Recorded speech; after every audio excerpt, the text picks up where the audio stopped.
about the game of life and the hero's journey we all experience. Let's jump in with our host, Dylan Watkins, as he introduces today's guest. Do you ever wonder, what does it take to motivate the player in the experience you're creating? How do you create the habits that you want inside the user of the application you're building? Well, on this podcast today, I have Yukais Chou. He is the author and international keynote speaker on gamification and behavioral design. He's also the original creator of the Octalysis framework, one of my personal favorite frameworks, and the author of Actionable Gamifications, Beyond Points, Badges, and Leaderboards. He is currently the founder, partner, chief creative officer of the Octalysis Group and chief OP mentor of the Octalysis Prime, a gamified mentorship platform. So without any further delay, I'd like to welcome Yukais. Hello. Hey, brother. How you doing? Great. How are you? I'm awesome. I'm super excited to get you onto the podcast and wrap with you.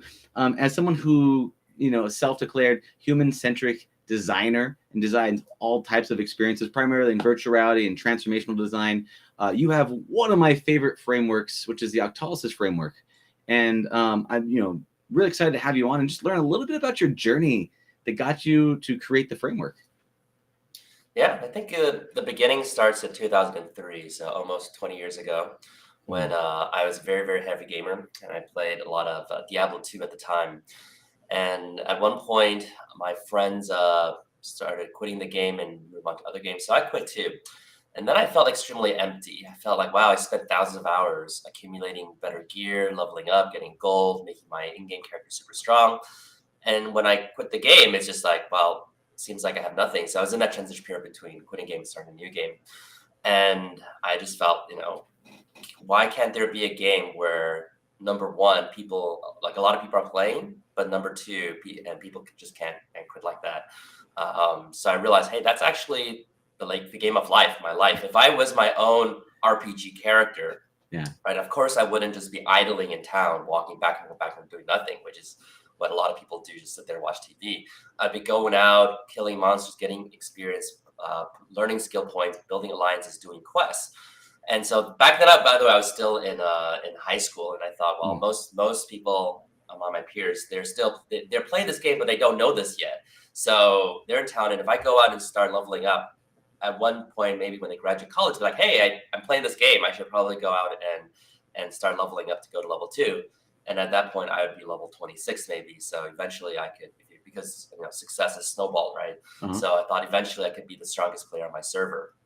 So I started converting my whole life into a game. What's interesting is that before everything with school, for extracurricular activity, all those things, I did the bare minimum to achieve my acceptable results, right? If I had to be an A student, I made sure it's 90%, not 91, because that 1% is wasted, right? Yeah, and sure. I did a bare minimum to hit all my milestones, and then I stop and I go play games. But when I saw everything as a game, of course, you're not going to do the bare minimum, right? You want to thrive and be awesome, all of these things. So eventually, I don't want to go through a long list of things I did in high school, but eventually, things when I did everything really, really well. I was like a 98, 99% student, went to state competitions and variety of things like chess, violin, rose string, quartet music, got me to UCLA. And then I started my first business, first year of college, because that felt way more like a game, starting a business, because it's about, you have an objective, you have obstacles, and you have your current resources. And it's about utilizing your current resources to overcome the obstacles to hit the objectives, right? And that's, that feels like a game, and that's like business, much more so than, filling out, memorizing a lot of information, regurgitating on a piece of paper, right? In fact, most work is like that. Most people's work is the same thing as a game structure, as opposed to just memorization.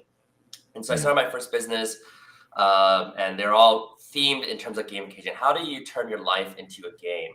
How do you live a life that's about, again, leveling up and improving your skills, building alliances? So one startup led to another, and now we're off to 2012 when I stepped down as a CEO of a gamification company called Reward Me. So someone else took over as CEO. We raised a little over $1 million there. And then at that point, this is the year I got married. I'm like, hey, it looks like there is this industry called gamification that's booming, and companies are raising VC funding, but the things they're talking about doesn't seem to be very strong. Most of them just feel like gamification just means applying points and badges onto a boring experience, and suddenly it's fun. And as gamers, we know that games are not fun because there's points and badges, right? It's the strategy component, the competition, the collaboration, the unpredictability, all those things, the storytelling. So I was like, well, this industry is booming, a lot of money is going into it, but I think most people don't understand it. So I thought, I have at that point 9 years of experience in learning about this and researching about it. So I started to start sharing on my blog, yukaisjourney.com, what I've learned and some thoughts. And this is where I published the Octalysis framework. And it's Octalysis because it's the combination between the word octagon and analysis. And that was picked up very quickly. So within a year, it was organically translated into 16 different languages. And that's when I got invited to speak about and teach about this at places like Stanford, like Oxford, Yale, Tesla, Uber, IDEO, Lego, all of those places. And it led to a book and all my other endeavors. It's incredible, man. And I mean, you look at it, it's a very simple, elegantly done explanation of human motivations, right? Because you're talking about gamification. What is the gamification? It's you're talking about the simplistically breaking down what drives humans to go and do stuff. And points and levels and badges are just these, you talk about external motivators that don't really do much for us as a whole, because you want that experience to be motivating. Now, let me ask you, when you start to put this stuff together, and you started gamifying your life, and started treating your life like a video game and all this stuff, like, when you started to make the framework, did you start to lay that out across like a whiteboard, or did you start gathering those pieces together? Because the way that you have it structured, like white hat versus black hat and across the boards, I feel like it's a very well. Is there anything that you left out of the framework that you couldn't find a way to fit it in?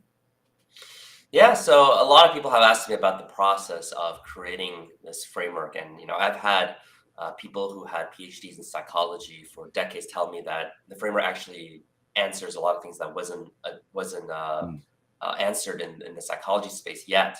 And if you go to Google Scholar, you'll see about 2,000 PhD thesis academic journals applying the Octalysis into all these industries. So I have to say I'm very lucky, blessed to have a tool that I created just to be fun and useful to stand so strong in the industry.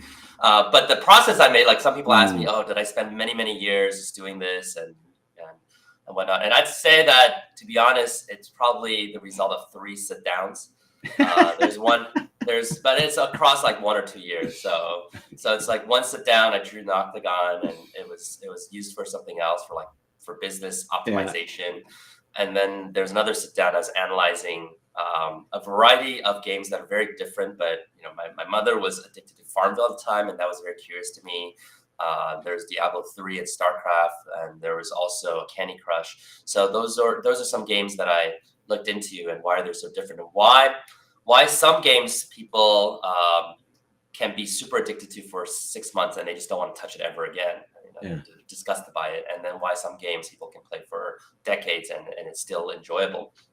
So eventually I came up with the framework, and I want to say that there's actually a good reason why studying games actually produce a good framework about human motivation psychology. Because if you look at most psychological studies, right, behavioral science, it's usually a professor with a classroom of, like, let's say 200 students, and then they're divided by half, and then they'll have a delta, like there's one half would have a small change in the other half, and they see if one half of the room behaves a little differently than the other half, it's like, hey, this delta, this change changes behavior, right? And it's not even 100, like everyone changes behavior. It's like, oh, this group, like it's 64% does it, and the other side is only like 51%.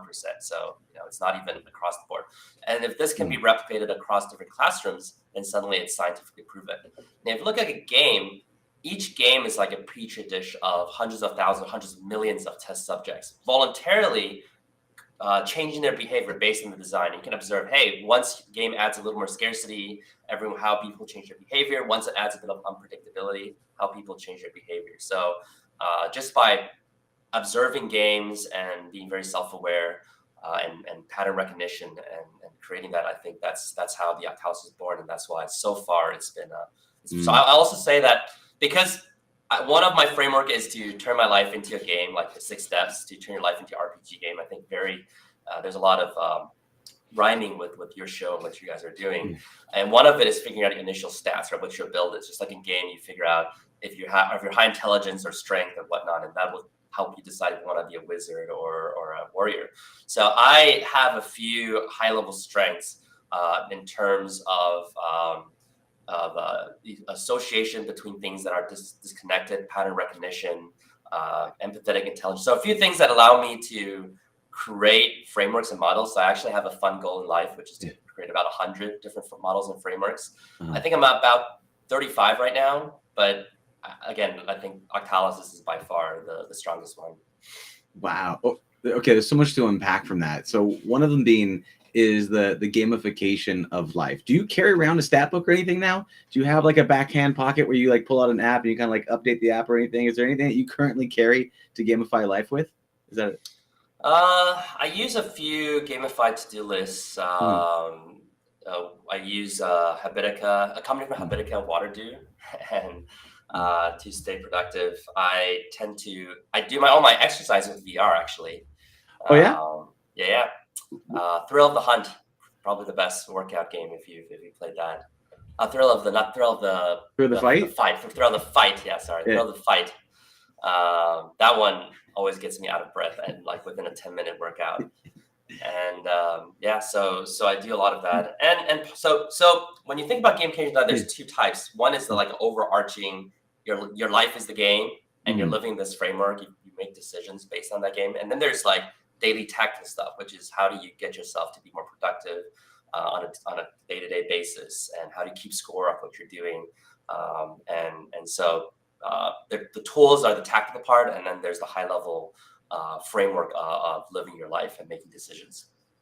Yeah, and it's one of the things I've noticed in this is it's very hard to be both the dungeon master and the player in the game of life. And so being able to switch between those two roles where you switch and you're like, oh yeah, I'm changing my stats, I'm updating my things. And then you act, okay, player, now you're on a diet and no more carbs for the rest of your life. You're like, you're switching that player role, which is creating that motivation or creating that incentives or creating that pattern to actually get you to take those steps forward is a challenge, because you could be, would it be a sadomasochistic dungeon master? I'm not too sure how that would look, but yeah, I think that's very good insight. It actually is much easier to create a gamified platform for other people than yourself. And just a few small clarifications. So white hat motivation so Octalysis is an octagon, right? So the top of the octagon is white hat motivation, and that makes people feel powerful, in control. They feel good, but there's no sense of urgency, so people procrastinate. And the bottom of the octagon is the black hat motivation core drive. So it makes people feel urgent, obsessed, even addicted. But in the long run, if that's the only motivation, it could leave a bad taste in your mouth, because you feel like you're not in control of your own behavior. So people might drop out.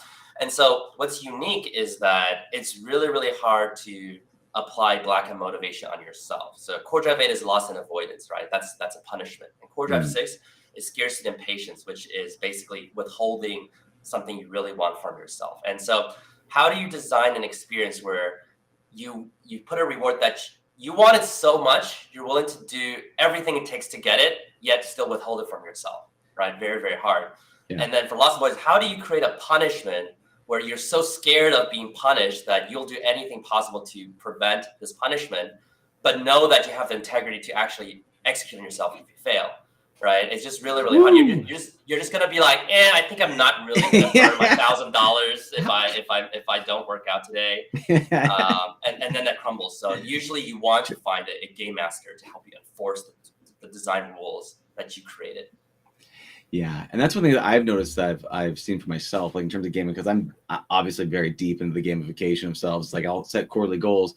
I'll meet with someone that's dear to me and go, okay, here's my rules, here's my punishments, here's my credit card, here's the giant stick to go beat me with. I'll be back, And so I find it to be really, fascinating about that. And what I like about that, what you talked about, and I want to address it because it's one of the things that we got connected because I covered some of your work in some short form content online. And what you talked about was an amazing way to get people to transform is you need black hat gamification to take that fearful jump, to move out of from comfortability into taking that step forward. But then if all that you had was black hat and pain and pain and pain, then it feels terrible. So then you switch it to white hat, which is meaning and purpose and big vision that keeps you going for the long haul. So black hat to take the fearful jump, and then white hat to stop you from burning out and keeping on that progress, right? Which is you're stacking those two pieces together, which I thought was absolutely brilliant. One of my favorite things that I've seen happen.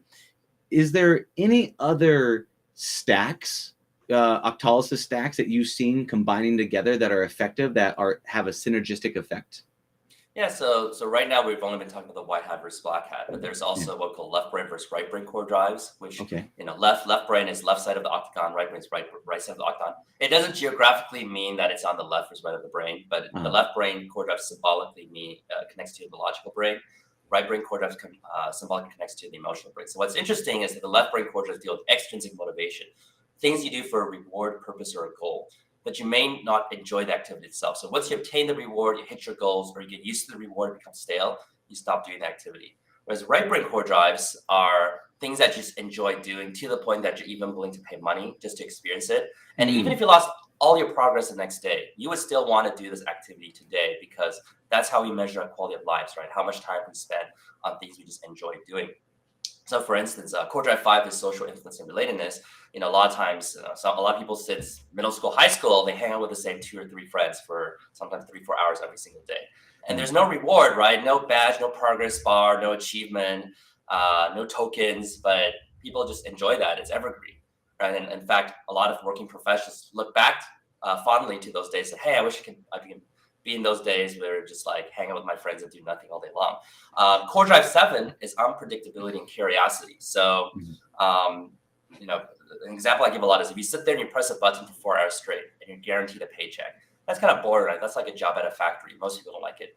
But if you sit there and you press a button for 4 hours straight, and maybe you'll get a paycheck, maybe you won't, maybe you'll even lose money. Suddenly that's casino gambling. And a lot of people like that, right? And so it doesn't make sense. Same behavior, one you're guaranteed a payout.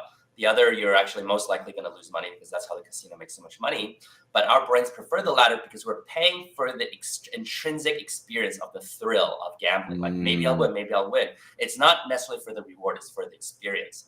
And so if you look at core drive 7, unpredictable and curiosity, that's on the right bottom of the octagon. So it's intrinsic and black hat, which means our brain enjoys it, but we feel out of control. So a good example is this. Let's say you want to go to bed at 10 p.m., but then you start binge watching Netflix till 4 a.m, right? Again, your brain enjoys it. Watching the show is very intrinsically enjoyable. There's a lot of curiosity, but that's black hat. We fell out of control. We wanted to go to bed at 10, we couldn't.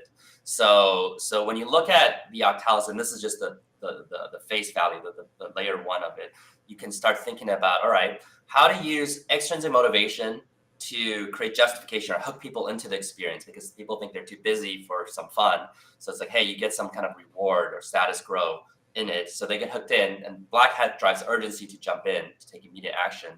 And then when they're in the system, use intrinsic motivation to get them to enjoy every step of the way. So it's more intrinsically fun and enjoyable, while having this white hat feeling of you feel like you're in control and you feel like a personal well-being in the system.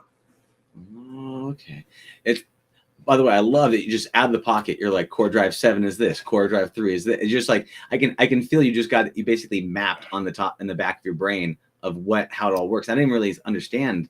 You're talking about left versus right was actually, it's almost like, from understanding, you talk about the things that more of like, I don't want to say achievement, but you're talking about intrinsically motivating versus extrinsically motivating. Is that kind of what you mean by that? Like it just naturally feels good versus some sort of. So extrinsic motivation are things like maybe the task is boring, right? But when you tell them, hey, if you do this boring task 1,000 times, we'll give you points, we'll give you badges, we'll give you money, we'll give you status, you'll be like a recognized member of the community. These are all extrinsic motivation. The activity itself did not become more enjoyable. It's just that you're doing it for the reward, or you'll get healthier, right? Or you will find the love of your life, right? Those are all extrinsic goals. Whereas the right brain core drive, intrinsic motivation, you don't really care. You just want to experience it. You don't think about goals at all. And so like I said, if you lost all your progress the next day, you would still want to play basketball with your friend today or play this little game. So it's not about the gain. It's about the experiencing. Yeah, it almost reminds me a bit of the hero's 2 journeys, right? And so this is obviously the hero's framework and all that stuff. The hero's 2 journeys. I set out for the Holy Grail, but along the set out for the Holy Grail, along the way, it's not really the holy grail that's really the thing that people care about. It's the personal transformation that happens along the way. So it's who you become along the journey that's actually the most rewarding, even though you really do want that, holy grail prize, the girl, the money, the glory, it's the actual, the person you become. So is that kind of the intrinsic kind of, because like there's kind of like easy fun? A bit more on that side, but if you did it just for the transformation, that's still for extrinsic. But you do it because the hero's journey is just so much fun. Like you like fighting demons and dragons, and you don't care if you're growing or leveling up or getting money or the princess. You just want to kill monsters. Like instead of saying instead of doing 1,000, instead of saying do this boring thing 1,000 times and you'll have gain, you just say it's no longer boring. It's so much fun. You do it for free and you do it for no gain.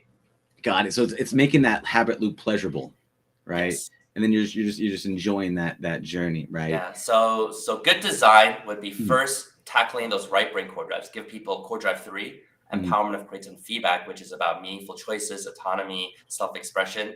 Core drive 5, social influence and relatedness, which is making things more collaborative, competitive, more social appreciation, gifting. And core drive 7, unpredictable and curiosity. So that's basically giving people delightful surprises, Easter eggs, mystery box experiences. Got it. And it was interesting that you're talking about too, is you're jumping around a bit, is, there are certain ones that you're talking about that don't matter if you don't care about the game, if you don't care about the experience or whatever the things. If there's nobody inside there, if you're in a multiplayer experience and there's nobody else in there, and you don't care about the communities, the levels and the badges and all that stuff doesn't seem to matter at all unless you can actually identify with the tribe and identify with the community. Is that part of the connection?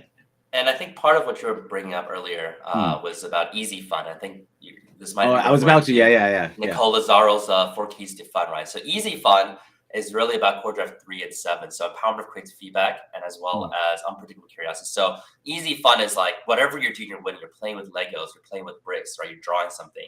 There's no way you could lose. By playing, you're winning. And so doing it is by itself is fun, right? And the unpredictability, just absorbing curious content and when games in game design, when you want to equal the playing field and remove the skill curve, you add randomness to it. I don't know if you ever played Super Smash Bros, but my friend and I, we were really competitive. We trained all day long back in college, and so when we play, we turn off all random elements. Right? It's the final destination, which is the stage that has nothing in it. We have no items. And then it's all about skill. But when we have like friends or cousins show up, they don't know how to play the game very well. They're just going to destroy it. That's when we turn on all the randomness, because that equalizes the playing field. Right now, they can just get this hammer and just kill everyone. And it's a lot of fun, a lot of laughter. And that turns it from hard fun, skill-based hard fun, which is more extrinsic, to, laughter-based, like unpredictable social fun, which is easy fun. Yeah. And you're switching out an achievement for the collaboration, and it's almost that blue turtle shell effect from, so that it's about keeping it exciting and interesting, because otherwise if it paces away, it'll tend to snap it, right? And when you're talking about this hard fun, right? And hard fun is usually generally can be unenjoyable, but how do you make hard fun pleasurable? Like, how do you do that? So hard fun is mostly about extrinsic motivation. So it's about goal orientation, right? You're trying to get to the goal. And there's different types of players. Some players, the moment they feel like this game is really hard, they feel demotivated and they quit. For me, I look back in my life, and all the games that I became really good at are the games where on day one I just sucked. I just get destroyed by people, and it lights up a fire in me, and I'm like, I have to practice all day long, get better at it. So I'm very obsessed with it. And this is about a combination between core drive 6, scarcity and patience. Scarcity being because it's hard, it makes you care more. If it's so easy, it's abundant, you don't care. But because it's scarce, it's not easily available. You suddenly want it more. And then, but if you actually go get it, it leads to core drive 2, development accomplishment, which you feel accomplished, right? Then that's the thing about hard fun. It's hard, but once you overcome it, you have this feeling called fiero, according to Nicole Lazzaro, which is the feeling of triumph over difficulty. And that sometimes feels even more meaningful than just doing some easy fun stuff. Got it. Because there's that feeling of transforming your identity and belief into yourself of I can do the difficult, right? Or there's that self-efficacy that has that benefit. Yeah. What do you think is the most common misused or misappropriated piece of the Octalysis framework? What is something that people usually normally get wrong? I think most people still just default to what we're talking about. They just try to add extrinsic motivation design to boring activities. So it's like you have a game, right? The game's really boring. And since you play this boring game for like 1,000 times, you can get all these rewards and badges. It makes no sense. Like I said, you want to start off making the game itself fun to play with the right breakpoint drives. And then once it's fun to play, they say, hey, play this game, the fun game for 1,000 times, you achieve a lot, then you can get all these rewards. I think it makes a lot more sense. The other thing is, I think there's a danger these days with this trend of data-driven design. Mm-hmm. And data-driven design is very sophisticated, intelligent, right? It's like, hey, we don't know the answer, so we look at the data and we just do what works. But the problem with data-driven design is that because black hat motivation drives urgency, whenever you're too data-driven, pay too close attention to the data, you're always going to do more black hats. So it's like, hey, we realize once we put a torture break in the experience, that this is like, you have to wait 10 hours before you can come back and play more, right? Yeah. Suddenly everyone is coming back 10 times a day, like obsessively, to pay more money, and they're telling all their friends. So let's do more of that. So the experience gets more and more black hat. And one of my more extreme examples, I like to use extreme examples because they're memorable, is this is why dictators, tyrannical dictators, love black hat motivation, core drive lost and avoided. They're like, hey, it looks like if we threaten to kill people and actually kill some people and their families, people all change their behavior, they're complying. So based on the data, right, based on data-driven design, we should do this a lot more, right? And so while you'll see the data work out for you, as a human being, we intuitively know that people are not happy in this country. A lot of them will try to escape the country. Some would even want to band together to overthrow this tyrannical government. And this is what a lot of developers are doing these days. They're like, hey, look, this is making money. Let's do more. And when you look at, for instance, World of Warcraft, you look at the original version, World of Warcraft Classic or Vanilla, right? It's not about creating short-term behavior. It's like it's not like, let's test a little bit. Let's create they're just like, hey, we made money from the last project. Let's just create a dream. Let's create a world where it's like, it's vast. There's all these races, all these things. And then later on, they got in more trouble because it became more of a CFO culture. It's like, hey, if we're going to invest this much money into the game, how can we make it back in a quarter? Right. And so there's looking at data, and then you no longer have epic great experiences in the game. It's all just about, and this is why all the free to play stuff, you might see Diablo Immortal and all that stuff, which is like, it's all about getting people to just come back obsessively and spend more money, but people don't feel great when they play the game. And that's that burnout. You're taking a look at that short-term gain, right? It's the same issues that we have in the game of business. Is that a CEO comes in, his perks are associated with something about the goals, and so he'll do some sort of black hat motivation to spike sales so that he can get his purse and get his money, which will ultimately upset the clients that will tank over time. I have a kind of sort of very recent relative example that happened to me just 2 days ago, and it's not. I don't think it was intentional, but it made me. It reminded me of what we're talking about. I was at Costco. And I went inside Costco and they had these big old thing of fireworks, really those giant fireworks things. And I was like, oh, this is, and it was like $30. I was like, what? I'm like, this is like $150 firework thing. This is amazing. I'm like, Costco's in the game. I'm down. Let's do this. Right. Of course, they're doing bulk. So I went and got it. I brought it over to my wife's, like my wife's family's house. And we were there and we're like, oh, we start to light them. They're not lighting. We're like, why aren't they lighting? What's going on here? They're not lighting. And I go to pick it up. And I pull on it and it pops. It's a little popper. They have, all of these are poppers. They're all in the shapes. There's big ones. There's triangle ones. They all look like fireworks. All of them look like fireworks, but it got me to purchase it because I looked at the shape, I looked at the design, I looked at everything. And I'm like, wow, somebody made a whole bunch of money, but it put that bad taste in my mouth. So like the social credit of the Costco, my mind went down a peg, right? But somebody made millions of dollars because of that. And it's very and I wasn't the only one that got tricked, but I could tell that I don't know if that was intentional or unintentional or data-driven design, where they said a lot of people buy this without thinking about the fact that they aren't really. To them, it's a great success. They made a lot of money. They might be encouraged to do way more of that because the data suggests that. Oh, man. Boo. And even gamers make this mistake, especially young ones. Yeah. They'll think that because they have to keep going back to the app 3 times a day, they think they're having fun.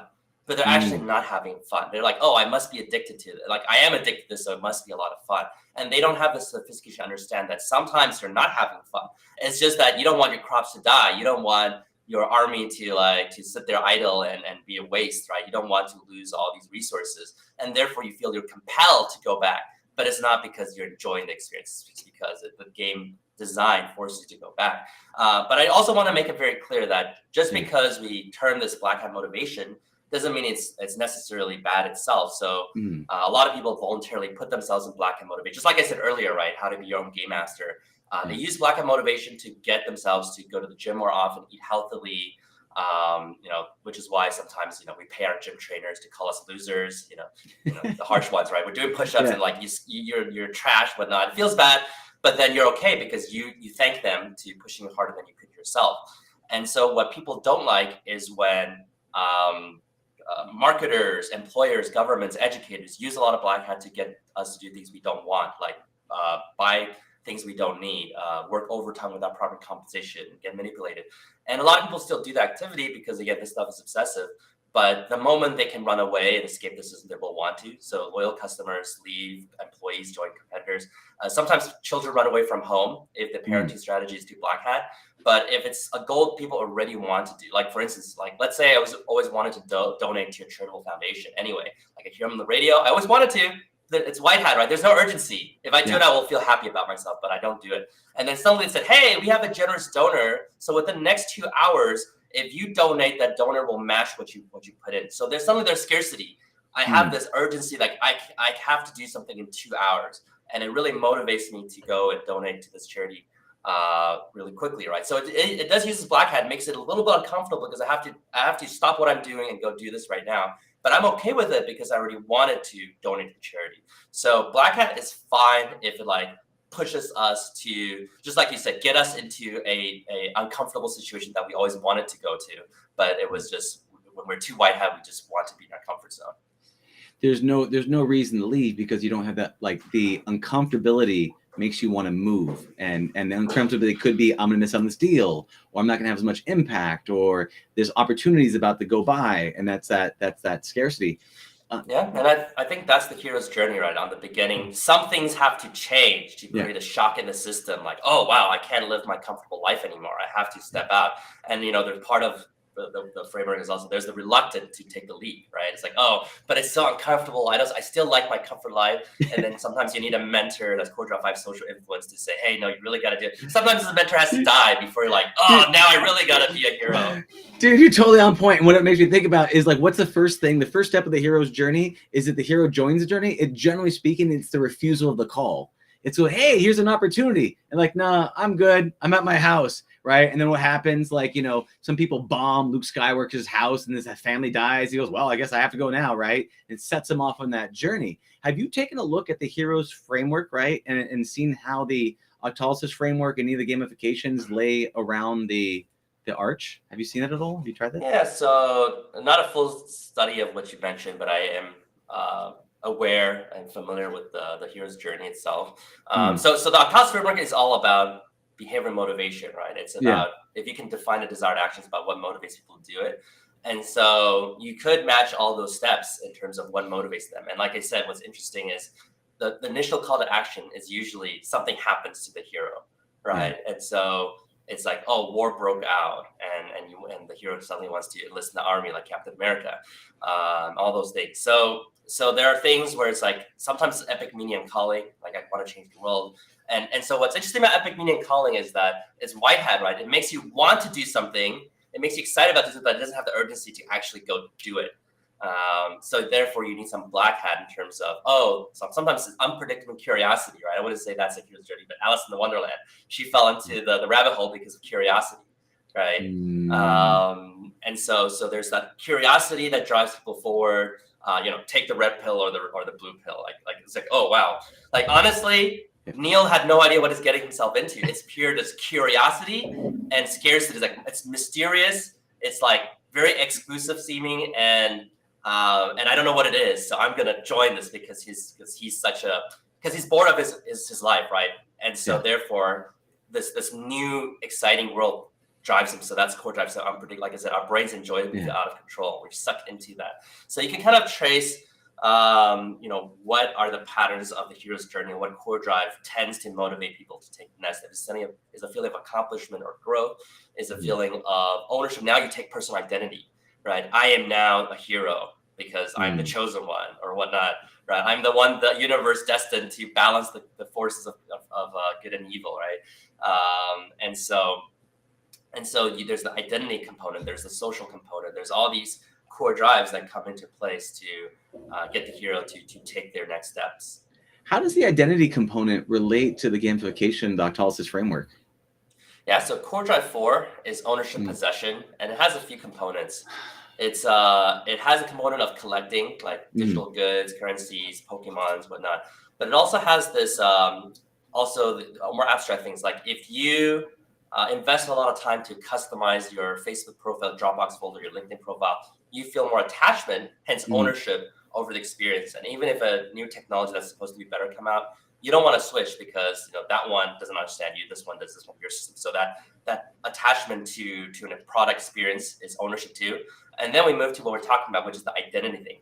When you feel like you have an identity, you're more likely to take that action. So if you tell kids to say, hey, try to stand there as long as you can, they can't stand for very long. But if you say, hey, pretend you are a guard at the Queen's Palace, and you can realize they can stand there for much, much longer, just by installing identity, right? With my parenting, I teach my twin daughters, I'll teach them like, hey, you're part of the Chou family. And so Chou family, you're supposed to do this, like Chou family. And so if they tell me like, oh, why are the other kids? They don't have to be honest or whatever. It's like, well, because they're not part of the Chou family. You are part of the Chou family, right? And so it's installing that identity, just like, I know Game of Thrones not so popular after last season, but it's like the Stark, right? You're a Stark, so you need to behave this way. You're a Lannister, you have to always pay your debts. So people kind of have this identity with their family, and so it changes their behavior. And we can see that in the hero's journey too, when sometimes some plot lines people just say, "You're the chosen one, you're the hero." It's like, okay, I'm the hero. I guess I have to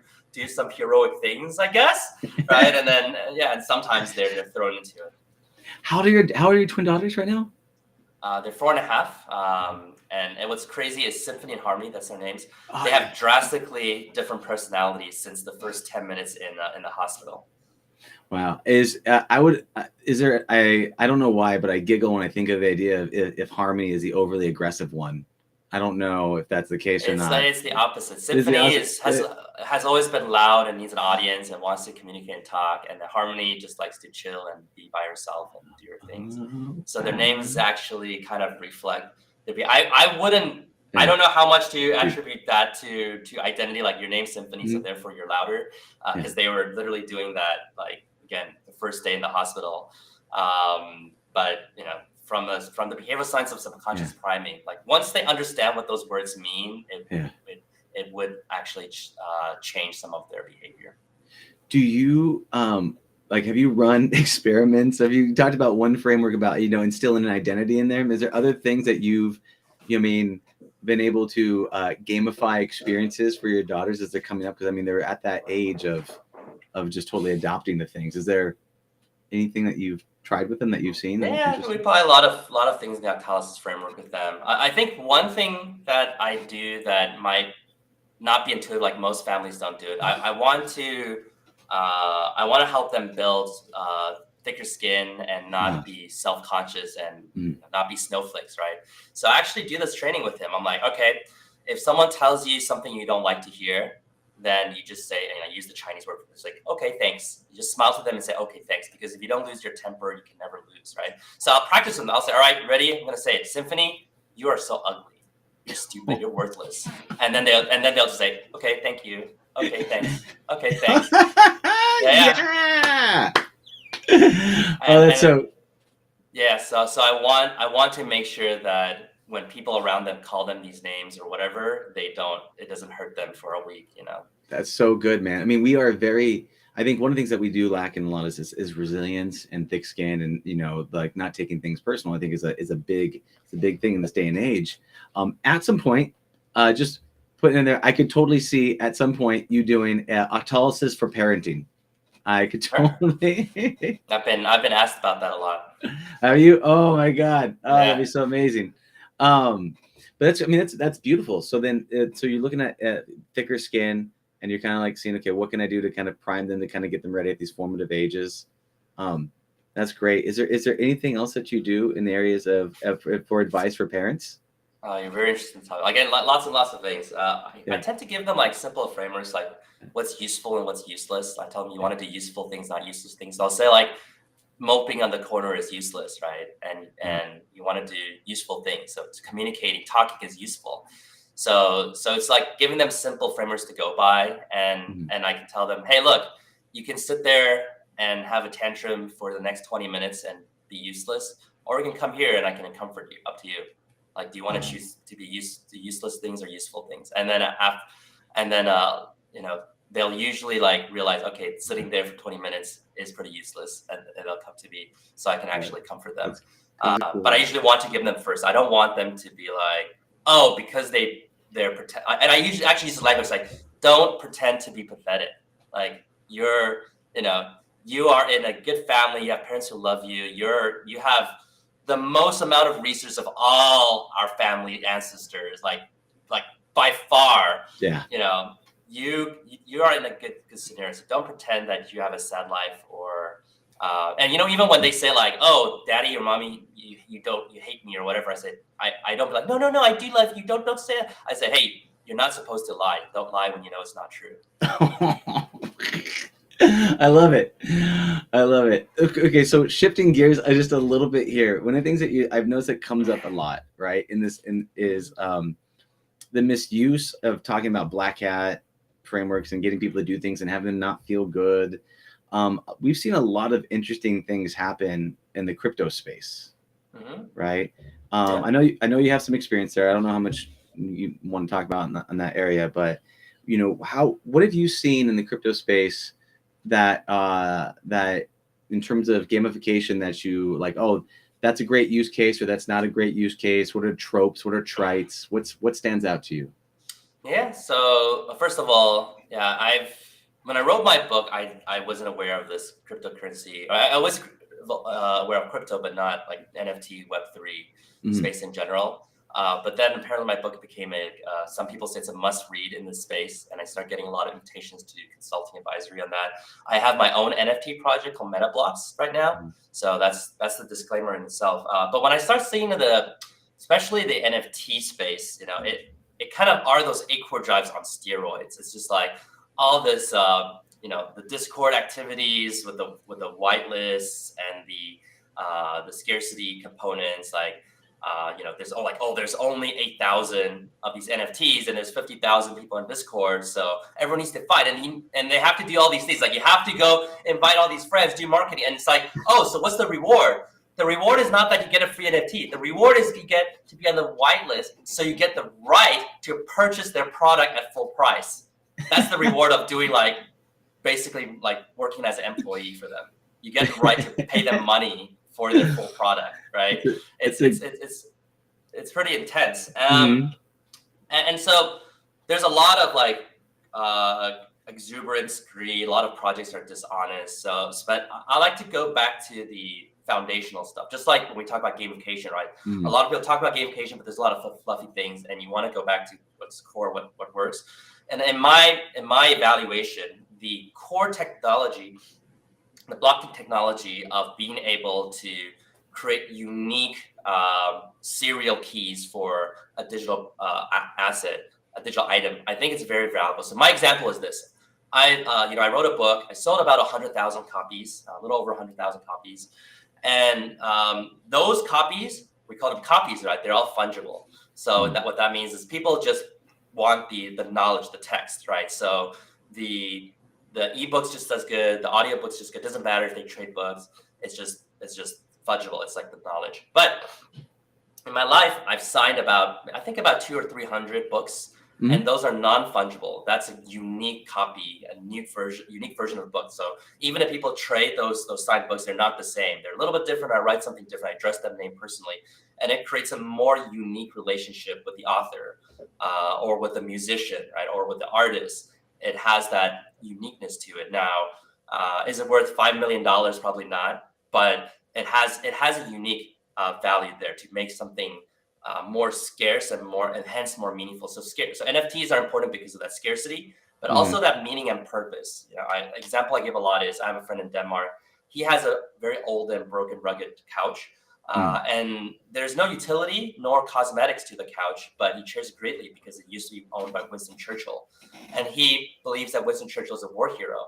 So to him, it's invaluable, the meaning and history behind it. And so for some people, the NFT is like the meaning is the influencer who promotes it, like, oh, this is like the Bieber coin, or it's like, hey, I love Bieber, so Bieber coin is valuable. And so that's the meaning. And then finally, there's community, core drive 5. So that's core drive 6, 1, and 5. If my friend is the only person who likes Winston Churchill, to him the couch is valuable, but he can't sell it to someone else.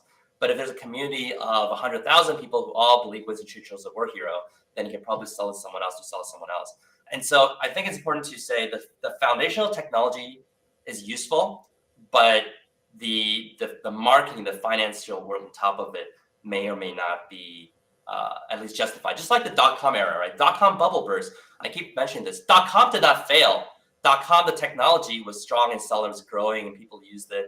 It was the exuberance and financing, right? People realized, whoa, this website's not worth $10 billion. It's only worth $100 million. So everyone sells and sometimes they oversell it, goes bankrupt. But it's pretty amazing that a website itself is worth $100 million, right? And so we know that the website that survived through the .com crash, nowadays they're some of the most valuable assets in the whole world. So I think it's important to separate the foundational technology and what it enables to the financing, the investors, the marketing, and all that stuff. And I think it's good to build value on the strong foundations while creating a protection against all the fluffy stuff. That is so, I mean, you make such a really good point on this, is because a lot of people, they look at the market and I've noticed that unless you actually are in the space, people have like a pre-bias to their own information, right? So most people that are against VR, the only people I ever find out that are against virtual reality are the people that haven't tried it, right? And then usually the people that are against crypto are the ones that aren't in it, right? And so you have a pre-bias to this information, right? But then when you start to get into it, you kind of figure out what the difference between, I think, VR and I think crypto is virtual reality has this inherent value of embodied consciousness, being inside the space, taken away anywhere, any place, anyone. While the crypto side, the NFTs and all of that is simply that it's the contract that has this non-fungible token that if you can be creative with the use case of it, it can actually have a really deep impact. But people are looking at the currency itself being valuable, and it's kind of like what you're talking about is there a deep meaning and purpose? Is there something inherently valuable inside it? Is the loop powerful? Is it valuable to me, or what does that look like? Or is it mostly what people are doing, which is these social trades? The only reason why I'm going to buy this is because I think I can sell it for 7. If I bought it for 5, I think I can sell it for 6. If I can buy it for 8, I think I can sell it 9. And that seems to be where the big .com bust failing is that most people are trying to say, I'm only buying this because I think I can sell this at a higher value, versus the inherent object in of itself, it's valuable to me. And even if I don't sell it, I'd be happy. Yeah, that removes the speculation, right? I think the true value of something to you is, what would you buy it for if you know you couldn't sell it at a higher price? And that's how much it's worth to you. But if you buy it you think it, like if you can never buy it at a higher price, you would only buy it for like $1,000. But then you buy it at 50,000, it's probably because you think you can sell it for 100,000 to someone else. But at the end, maybe everyone just thinks it's worth $1,000 if they can never sell it. Okay, COVID toilet paper, man. Yeah. Mm-hmm. Yeah, and what's interesting is the crypto stuff. There is that epic meaning called in the first place, which is that decentralization. I'm sure you heard about this term, right? And it's about, and this happened right after the financial crisis in 2008. And it's like, oh, well, we don't trust the government. We don't trust big banks that get bailed out. So, we want this peer-to-peer network that runs our money and our currency. And so that, right now, cryptocurrency is still a very frictiony experience. It's not a smooth experience. But back in the day, 10 years ago, it was even worse, right? And, there's all this controversy of people using it for black market stuff. China's banning it all the time anyway. And there's all this regulation. And it's so hard to use. There's no tools available. And what carries it forward is the core of an epic meaning. Like, they really think this will change the world. And I think in some places, it really is a serious thing. Like, I heard, like, right now in China, they have some money problems. So a lot of people said they couldn't withdraw monies from their bank, the money they deposited. And what's crazy is that they want to go travel to the protest, right? But then suddenly they saw their health status. It all says they have positive COVID, so they're not allowed to leave anymore. They're quarantined. Literally, the government can just, because of COVID, the government now has a switch to say now no one can protest or complain because now you all have COVID out of the blue. And like even one guy says, my father went to check his bank account and he couldn't withdraw money, and suddenly my status is COVID, like positive COVID, so I can't even do anything for my father anymore. And so a government can literally just do that if they wanted to, right? And this is where if your money is on a decentralized network, then no one entity could just say, no, we're gonna just do this to you guys. Yeah, and that's that empowerment. And we seem to be going in the thing where we centralize to gather power, right? But the problem is whenever you centralize, gather power, then corruption's in the system. And so we're trying to decentralize our powers just so that we have autonomy, right? Because we all want autonomy, mastery, progress, right? Those are things that are inherently valuable. So that's what it sounds like, autonomy over your own income, but at the same time, you have these issues where these whales are coming in and they're manipulating the market, supposedly going in the system and being able to push things around. Yeah, and there's some things that are just funny. It doesn't make sense, right? It's like decentralization doesn't necessarily mean it's like democratic, because the government's token in a lot of models, right? The rich people have more votes, right? Like in our current economy or democracy, like imagine if billionaires have more votes than normal people. Like they have a million more votes than you do, right? It's kind of weird. But in this economy, everyone has one vote. So if you're a billionaire, you're in poverty, doesn't matter. You have one vote. But in the crypto world, for most how government's token works, if you're the rich guy in the system, you get to choose how the network evolves. And they justify that it's not necessarily all evil. They justify say, hey, but because they've invested so much in the system, the ecosystem they care about more, they have more at stake, right? If you just put in 1 cent, like, why would you have the say of changing the whole network when someone has put their whole life savings into it, right? So, so it's not completely like malicious in a sense, but it also is kind of weird how it's decentralization has epic meaning calling, but it's not necessarily democratic. It's more like it's decentralized but not democratic per se. Yeah, and we're refining the systems to try to optimize. And I think as we solve you can't invent the plane without inventing the plane crash. You can't invent the crypto without the crypto crash, right? There's stuff that comes along with it. That is true. People who invented planes invented plane crashes. I never thought about that. Yeah, somebody on a podcast said that. In fact, the plane crash was invented first before the plane was fully invented. That's true. That's very true. Like, you discovered something, right? Some broken arm from a Wright brother or something. Where do you see? You've been deep in virtual reality, right? You've been deep in crypto, right? You're deep in gamification. I mean, obviously, you got a lot of depth. Where do you see all this going? Where do you see the merger of?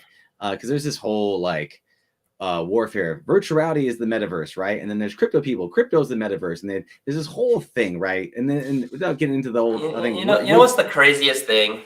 Yeah. A lot of the Web3 people, they were just so excited about the term the metaverse. I think a lot of people were. Even there's this podcast called the Web3 Founders. They changed their name to the Metaverse Podcast.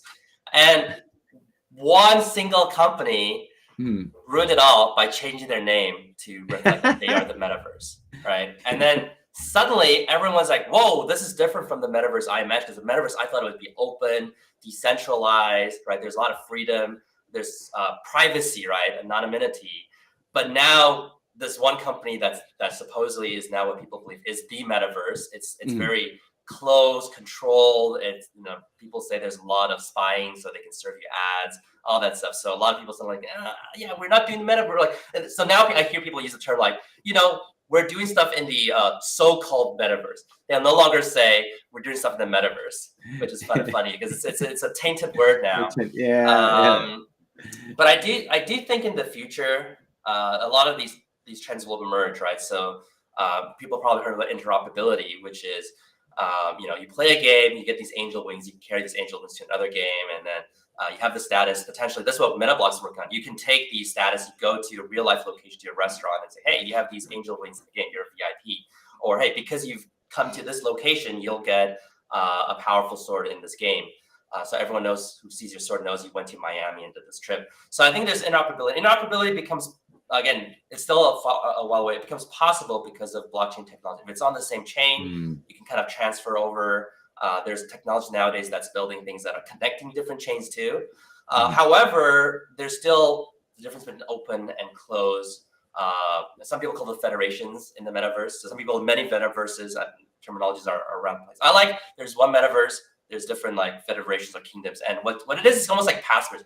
The technology makes it possible to cross the border, but there's rules. Like if you go to this company's metaverse, right? They say, hey, these items can come in, these items cannot. These you have to pay a fee, right, to come in. And so some things have to be left at the border, and some things you can take in, and some things you can take out. So in some places, there's open metaverses where everything goes and you can do whatever you want, or it's based on democracy or tokenomics, governance tokens. So I see a world where these things are all interconnected, but then it's about rules and policies to say, what comes in, what comes out, what you can do here. Of course, it's still far away because they said right now the challenge is most developers are building their own thing, right? It takes all this effort to build for someone else's stuff also. But I think once there's enough interest and gain to connect with other platforms and there's partnerships become available, I think that's going to be more and more prominent in the future. I mean, that's the hope. But you also look at that, for example, interoperability. I mean, Apple's great at that. In the Apple ecosystem, interoperability, it's amazing. You can text across there. Yeah, but you try to bring anything that's not Apple, and it is a hard shutdown. It's a walled garden of just straight stopping you from it. So, and that's a tricky bit, because you're right, because everyone can kind of build their own systems, their own applications, and unless you're actually connected, Roblox is a giant metaverse of kinds, right? But it's also only with inside that its own applications. But what you're saying is because you can use the cryptocurrency, the chain, the cryptocurrency itself, you can pass things through the chain, or maybe you can actually, you can use something like OpenSea or whatever it might be to be able to actually use the chain to kind of move across platform. Yeah, so a lot of things are on the Ethereum blockchain, and Facebook/Meta actually uses Polygon now, which is what MetaBlocks is on too. So when it's on Ethereum, these assets, right, potentially can cross over. And then there could be technology in the future. I think some projects are working on it where there's something called Solana, which is totally different blockchain, but then potentially it can also transfer over. So now what you own in one place, your identity, right, your avatar, your inventory can and your achievements can carry from one place to another. And I think that's actually really interesting, because if we had that, maybe I'll never even go into the gamification space, because remember, the reason why I started was because I lost all the things I accumulated when I quit. Yeah. But imagine if I could take my characters to new games and new places, then maybe I'd never find the reason to turn my own life into a game. There's a young Yukai out there who's going to be robbed of the opportunity to do what you did, man. There's, but new problems, new opportunities going through this. And I do want to address it, because this is one thing I've seen you do, and I thought was interesting, because you have MetaBlocks, right? This NFT, crypto, metaverse. Hopefully that's not a derogatory term. Of what you're actually building, right? And I thought it was fascinating when I heard you're doing it. I was like, wow, I was very curious to see. Do you want to talk just a little bit about what MetaBlocks is and what about it excites you? Sure. So like I said, when evaluated what makes NFTs valuable, it's about scarcity, meaning, and community, right? And the thing with scarcity with NFTs is still that, there's only 5,000 NFTs for this batch, right? But you still have to trust the developers, because they can issue more batches if they want. Hey, let's do 10,000, let's do 200,000 more. So it's almost like the US government, where they just print out more fiat money, right? US dollars if they wanted to. So you have to trust the developers. And then the meaning and purpose, most of the places, they have to kind of do storytelling. They have to create meaning, because most NFTs are created from scratch. Like virtual land, you have to say why this land is useful. Virtual characters, you have to use storytelling.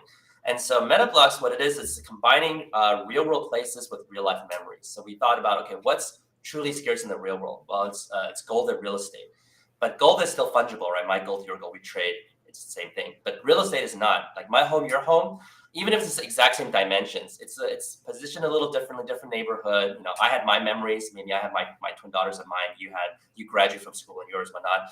And so these are non-fungible. So what we are doing is we're turning locations in the real world into NFTs. So we start off in San Francisco, Miami, Singapore, and New York, and coming up in a few days actually, and then LA coming soon.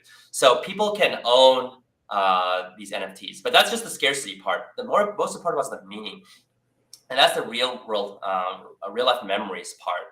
And so our actual purpose statement is to preserve humanity's most important memories onto the blockchain. So my co-founder, who's at Google, he said one day he got an email from Google saying that they'll start charging for Google Photos, right? And he realized, oh, all this stuff is on a single server. 30 years later, Google could shut it down. Dropbox could shut their service down. Google Photos, Google Drive. They could possibly go out of business, or our grandchildren just might not want to pay for our Google Photos forever, right? Well, you want to pay for your grandfather's Google Photos for the rest of your life. In which case, you might lose all your memories. And so we thought, okay, the fundamental uniqueness of the blockchain technology is decentralized. Theoretically, it can preserve something forever. So we wanted to preserve humanity's important memories onto the blockchain, so it's not a single server. So the way to do that is people own these NFT real estate, right, in the real world. And the way to level it up and generate what we call meta rent, in-game resource, is that you or other people who have experience, they should submit memories that are related to this location. Now, some memories are just personal, like, oh, I had my newborn child. Some memories are like, oh, this is where Steve Jobs meets Steve Wozniak, right? It's very impactful worldwide. And based on how strong the memory is, it levels up the property and then generates more digital currency there. And so basically take that scarcity meaning and then we build a community over it. And what I like about our community is that it's all around memories, right? So people talk about, again, having life, having kids, death, they're trying to remember their deceased loved ones, bonds. Oh, this is where I proposed to my wife. And so you see all these things that are interesting. And what's unique is we're trying to look into timeless value. So we know 10 years from now, people might not be playing the same NFT games, right? Very unlikely. 10 years from now, people might not like the same NFT animals. But we're guaranteed that 10 years from now, people will still care about their important memories in the real world and also the places that they can still go to today. And so we take these two timeless things, we can merge them, and it becomes what we call like a landmark, right? Landmark is basically you take a physical location and imbue it with important memories for humanity. And so we know from museums, historical sites, and landmarks that the longer time goes, the more valuable these things become. So we're really trying to create a timeless type of experience for people. And that's the foundation of MetaBlocks. There's all this AR stuff we want to do, loyalty programs, adventures, scavenger hunts, but that's the foundation. That's awesome, man. And what I like about that is you took the aspects of what makes people want to buy in terms of scarcity, and you're starting at these different cities that allow you to kind of build out a city so it's not too much, right? And it has natural scarcity built into it. You're taking something that the number one thing that people love more than anything is themselves. And so you're creating the memories, the families and the photos, and you're taking that epic meaning and purpose and you're combining it together with the scarcity. And I like that. And then you're also able to kind of move through the different cities as you start to progress through that system, which is brilliant. So you have the meaning, you have the ownership, you have the scarcity. I don't know if you have any unpredictability. I don't know if you got any slot machines inside of there at all, but I know you have meta. So far, no. You can look at the different tiers. I mean, it's already existing. It's not like you open a mystery box, but the NFTs in a city will have between tier 1 to tier 5. Tier 5 be more expensive and generate more meta rent. But they're predefined. It's based on how close they are to landmarks in the city. And so that was a decision, right? It's not about being like in expensive areas. It's not about randomness. It's about like, hey, they're close to landmarks, so therefore they're higher value in our value system. But one thing that's unique is we also don't go around telling people in the community like, hey, buy this because you're gonna get rich, or when moon. We never mention. We say, hey, this is the long-term vision. We believe we can improve humanity, and we believe we invest in the concept that over time builds value. But if you're just trying to get rich, soon, this is not your project. Do it because you believe in the vision. You want to preserve your memories to the next generation. So we're doing this very slow push, and so far, the project we have enough revenue to run for 2 years if we don't mint any more NFTs. But we're seeing like every month we're actually minting more than our costs. So I think we're definitely going for the long haul. And, it's funny because we're docs, right? So both of us have a reputation for 10, 20 years. And it's very weird because people do say like, oh, we want crypto projects because we don't trust the government, we trust big banks. So we're going to trust these 3 anonymous developers that have this cool project, and we're going to give them like a lot of money. It's just really weird, right? Well, that's the challenge of like, you're like, okay, so the crypto community, they love a whole bunch of money and they love being anonymous. And it's like there is an issue there when you take people and you have all of this opportunity and you have no accountability. It can cause you this one. You're right. You're doxxed. So. It's literally YouTube comments, but with a lot of money involved. Like you can say whatever you want, no consequence, no accountability, but then you can get money from people. That's brutal. So for you, like what's your with Metablocks and what you're doing, like what's the holy grail vision, right? If you roll this forward to 5-10 years in the future, what does that look like to you? Yeah, so besides preserving humanity's memories, we think there's a lot of things like we want to be a beacon between the digital metaverse to the physical world. So like I was talking about, what we want to do is we want to have, let's say people are playing these games. Well, first of all, there's the AR perspective. Like you can walk down a city and if you have AR glasses, you can see like, oh, I want to see the most inspiring memories in this city or most heartwarming memories in this neighborhood, right? So they pop up. You might be able to also see people's NFT projects, like you see their Bored Apes peep out the window, or they see a Star Atlas space shuttle hovering above the building.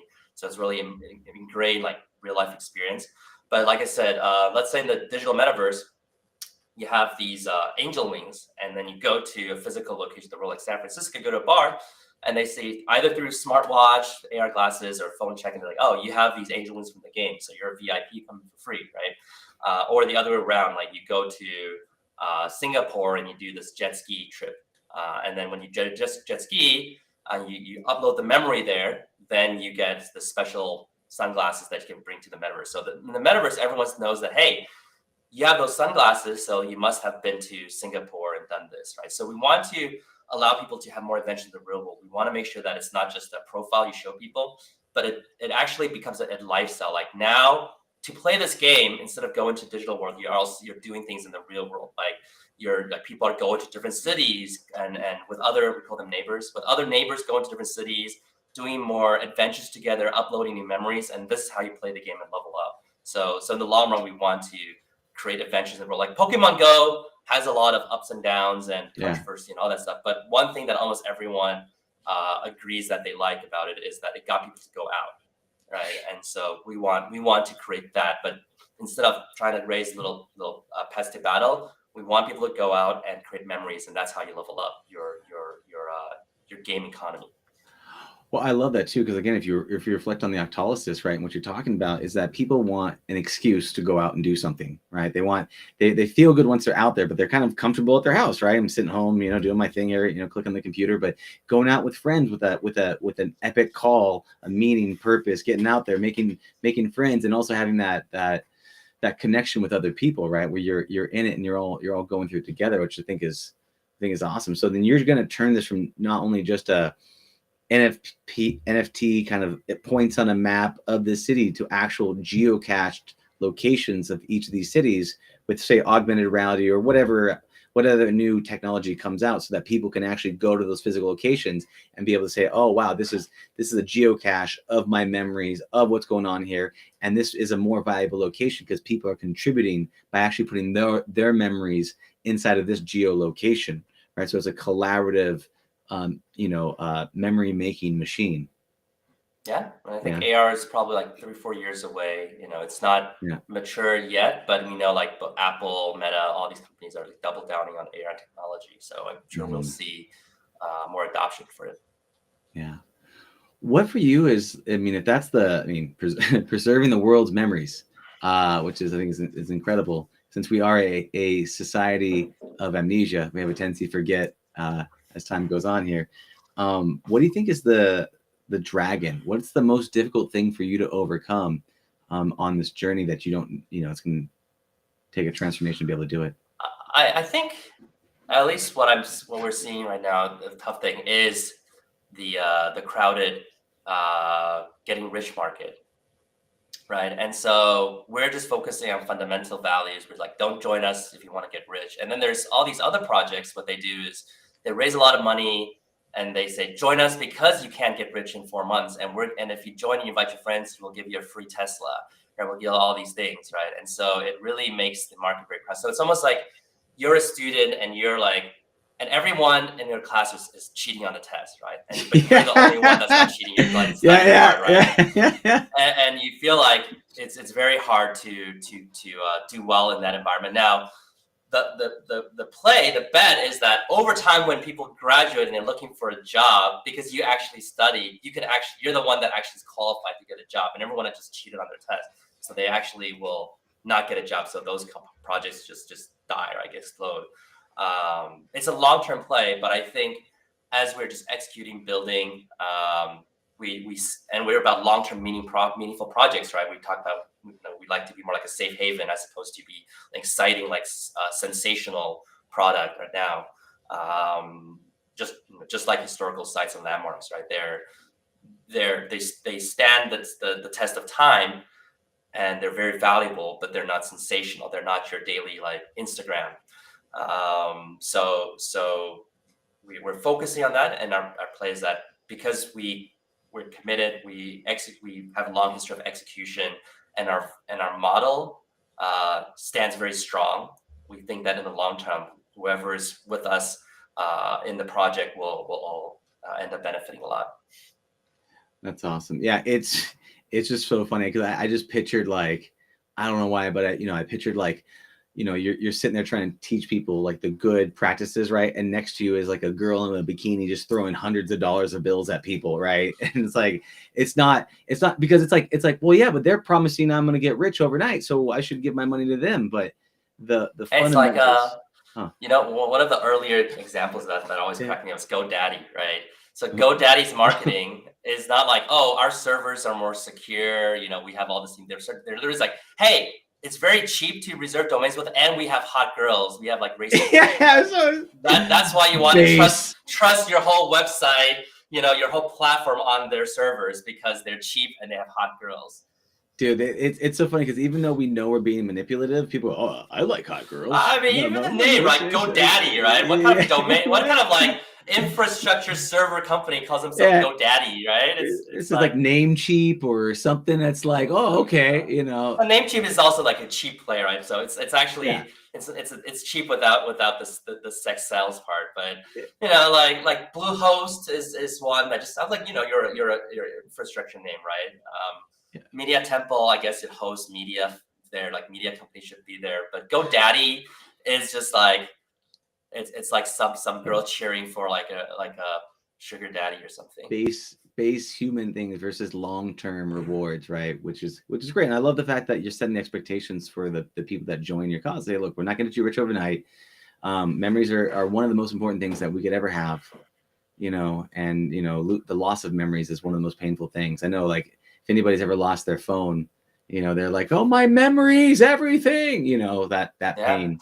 And what's crazy, like before 2000, like people had a lot of like physical photos, right? You go to grandma's home, you see this photo. After 2000, everything's digital. And like I said, any company can share. Like Vidler, I don't know if you know this, but Vidler used to be a big video hosting site alongside Vimeo. Like it's YouTube and then Vimeo Vidler. Gary Vaynerchuk hosted all his videos on Vidler. And then one day they decided, like, we're going to change our model. We're only going to do B2B. So all the B2C we're shutting down. You have 1 month, I think it's 1 or 2 months to export all your videos. And I didn't get that email. So literally all my videos were gone. Like I don't know, 50 to 100 videos I made over the years, gone because they shut it down. They wanted to. That's almost like, I almost feel like that's not want to say abuse, but almost seems like that should be illegal. To be able to just rip people's memories away, have some sort of standards and practice to just, because you lose all of that stuff. That's so painful. I could. Well, I'm pretty sure somewhere I click I agree to the terms of service that says they can do that. Oh, those terms of service. Yeah. By the way, our mutual friend says what's up. So hi. CK is a good friend from back in college, UCLA. We go way back. He's a good guy. Yeah, a good friend of mine, and I've known him for about 10 years in this. And if he's still watching, because he said that I think over an hour ago now. Sorry, CK, I didn't see you, buddy. My bad. We're in flow here. This has been amazing. I know you were a bit under the weather and you agreed to come on. So I have absolute appreciation for you taking the time, even though you were under the weather and you could have been doing other things. So thank you. If people want to find out more about Metablocks or the Octalysis framework or any of that stuff, how do they find out more about it? Yeah, I'll first say that I'm not necessarily under the weather, but under the virus. 2 days ago, I probably wouldn't have been able to do this.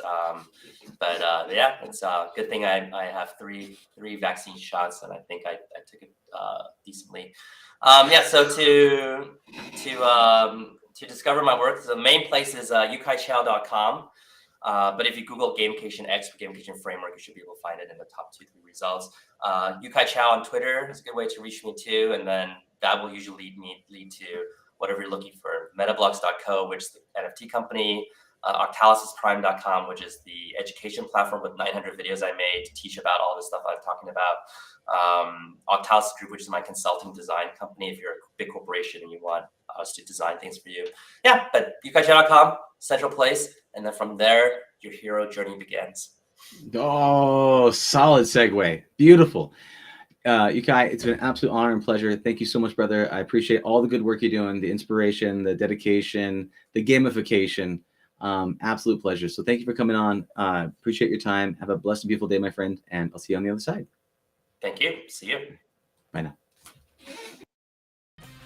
Thank you for listening to the Heroes of Reality podcast. Check out heroesofreality.com for more episodes. While you're there, you can also take the Heroes quiz to find out what kind of hero you are. Or, if you have a great story and want to be on the podcast, tell us why your hero's journey will inspire others. Thank you for listening.